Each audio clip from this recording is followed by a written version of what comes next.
இன்றைக்கி பாருங்கள், நம்ம நிறையா பார்த்திங்கன்னா தயிர் ஆடையெல்லாம் எடுத்து வச்சுருக்கோம். அதை இன்றைக்கி வெண்ணெய் எடுத்துட்டு நம்ம பார்த்திங்கன்னா இன்றைக்கி நெய் காய்ச்சது எப்படின்னு பார்க்கலாங்க. முதல்ல பார்த்திங்கன்னா தயிர் ஆடையெல்லாம் போட்டு வச்சுருக்கேங்க. பாதி போட்டிருக்கேன். ஏன்னா இது கொஞ்சம் தண்ணி நிறையா ஊற்றி அடிச்சிங்கன்னா மட்டும்தான் நல்லா வெண்ணெய் வரும். ஒட்டுக்கா நல்லா கொலன்னு அடிச்சிங்கன்னா வெண்ணெய் வராது. அதனால் கொஞ்சமாக போட்டு கொஞ்சம் தண்ணி நிறையா ஊற்றிருக்கேன். வாங்க இப்போ வெண்ணெய் எடுக்கலாம். இப்போ இங்கே பாருங்கள், அடிச்சிருக்கோம். கொஞ்சம் தாங்க ஊற்றி அடிச்சிருக்கோம். அதுக்கே பாருங்கள் எவ்வளோ வெண்ணெய் இருக்குது. மோர் பாருங்கள், மோருக்கு மோரும் ஆச்சு, வெண்ணெய்க்கு வெண்ணெயும் ஆச்சு.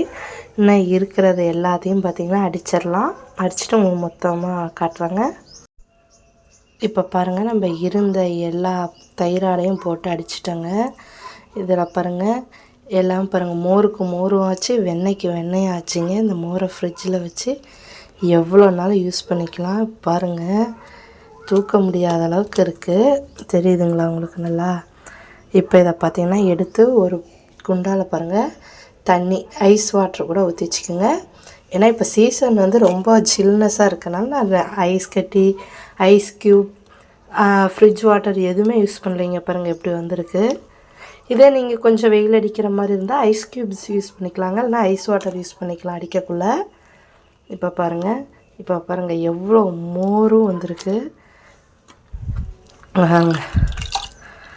மோரும் வந்துருச்சுங்க.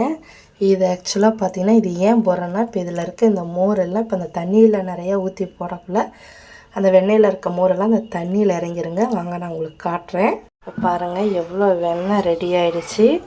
இப்போ இதில் நெய் எப்படி காய்ச்சதுன்னு பார்க்கலாங்க. நான் இது வரைக்குமே சரி பால் வாங்கி 1 லிட்ரு 1.5 லிட்ரு எப்பொழுதுமே பால் வாங்குவாங்க. பசுமாட்டு பால் தான் நாங்கள் வில்லேஜில் இருக்கனால. ஆடையெல்லாம் எடுத்து வச்சுருவோங்க. நல்லா கெட்டியாக இருக்கும். ஒரு நாள் உங்களுக்கு தயிர் ஆடை எப்படி இருக்குதுன்னு காட்டுறேன். எங்கள் பிள்ளைங்களுக்கு நான் காய்ச்சின நெய்யை மட்டும்தாங்க யூஸ் பண்ணுறேன். எங்கள் வீட்டுக்கும் சரி, ஏதாச்சும் ஃபெஸ்டிவல் சக்கரை பொங்கல் இந்த மாதிரி வைக்கிறேன்னா மட்டும்தான் நெய் வெளியே வாங்குவோம்.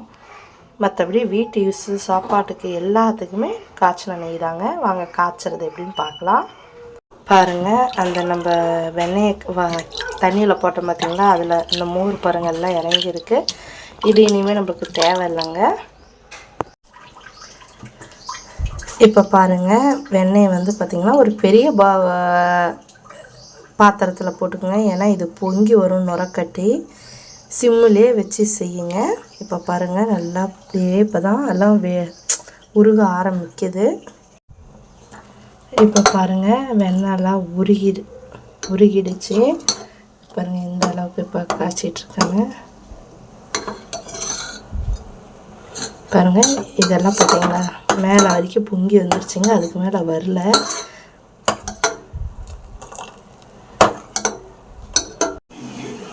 இப்போ பாருங்கள் அழகாக நுரெல்லாம் வருங்க. இப்படி வருது, ஒரு மாதிரி திரிஞ்சு வர மாதிரி. நல்லா காயிட்டுங்க. காய்ஞ்சாச்சு பார்க்கலாம். பாருங்க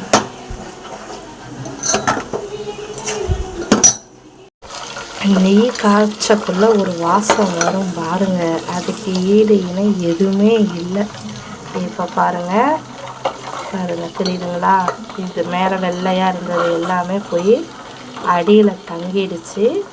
இந்த டைமில் நம்ம என்ன பாருங்கள், முன்ன எவ்வளோ இதாக இருந்தது, இப்போ பாருங்கள் நல்லா தனியாக இருக்கும். எல்லாமே பாருங்கள் எல்லாம் கீழே அடியில் போய் தங்கிடுங்க. பாருங்கள் இது கரெக்டான பதத்தில் நீங்கள் செய்யலைன்னா நெய் வீணாக போயிடும், சீக்கிரம் கெட்டு போயிடும், இந்த மாதிரி ஆகிடும். இந்த டைமில் பாருங்கள் முருங்கைக்கீரை ஒரு 4 கொத்து, கருவேப்பிலை 2 கொத்து போட்டுக்கலாங்க.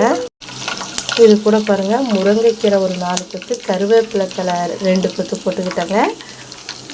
ஒரு கல் உப்பு பார்த்திங்கன்னா ஒரு 2 கல் போட்டுக்கோங்க. தூள் உப்பு போடாதீங்க. இப்போ பாருங்கள் ஆஃப் பண்ணிட்டோம். இது சூடு அரங்கட்டும். அப்புறம் நம்ம வடிகட்டி பார்க்கலாங்க. இப்போ பாருங்கள் நம்ம காய்ச்சன நெய் ரெடி ஆகிடுச்சிங்க. கண்டிப்பாக இது உங்களுக்கு பிடிக்கும். இது பார்த்திங்கன்னா ஒரு 7-8 மணி நேரம் ஆனால் தாங்க நல்லா மஞ்சளாக திக்காகும். நான் உங்களுக்கு அந்த ஃபோட்டோ எடுத்து அனுப்புகிறேங்க. பாருங்கள் நம்ம காய்ச்சின நெய் எப்படி இருக்குதுன்னு பாருங்கள். அப்படியே மணலாக இருக்குதுங்களா? இந்த மாதிரி நீங்கள் ட்ரை பண்ணி பாருங்கள், கண்டிப்பாக ரொம்ப அருமையாக இருக்கும்.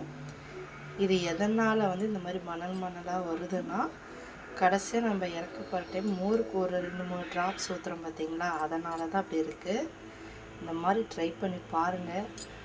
எங்கள் வீட்டில் அதிகம் மோஸ்ட்லி பார்த்திங்கன்னா இந்த நெய் சாப்பாடு இந்த மாதிரி தாங்க அதிகம் பிள்ளைங்க விரும்புவாங்க. நீங்களும் ட்ரை பண்ணி பாருங்கள். உங்களுக்கு பிடிச்சிருந்ததுன்னா லைக் பண்ணுங்கள், ஷேர் பண்ணுங்கள், கமெண்ட் பண்ணுங்கள், சப்ஸ்கிரைப் பண்ணுங்கள். தேங்க்யூ.